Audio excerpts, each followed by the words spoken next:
વડોદરા જિલ્લાના પાદરા તાલુકામાં એક અચંબિત કરી દે તેવી ઘટના સામે આવી છે। ઝવેરીપુરા ગામના રોડ પર અચાનક એક મહાકાય મગર આવી જતા લોકોમાં ભારે દોડધામ મચી ગઈ હતી। સદનસીબે સમયસર રેસ્ક્યુ ટીમે પહોંચીને તેને સલામત રીતે પકડી લીધો હતો। પાદરા તાલુકાના ઝવેરીપુરા ગામે રોડ પર એક વિશાળ મગર આંટા ફેરા મારતો જોવા મળ્યો હતો। રસ્તા પર મગર જોઈને રાહદારીઓ ગભરાઈ ગયા હતા અને તાત્કાલિક પાદરા પ્રાણી જીવરક્ષક સંસ્થાના હેલ્પલાઇન નંબર પર જાણ કરવામાં આવી હતી।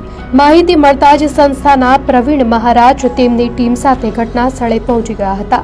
રોડ પર મગર હોવાથી જોખમ હતું, છતાં ટીમે સંપૂર્ણ કાળજીપૂર્વક રેસ્ક્યુ ઓપરેશન હાથ ધર્યું હતું। કેટલાક મિનિટોના રેસ્ક્યુ ઓપરેશન બાદ ટીમે મગરને સલામત રીતે પકડી લીધો હતો। બાદમાં આ મહાકાય મગરને પાદરા વન વિભાગને સોંપવામાં આવ્યો હતો।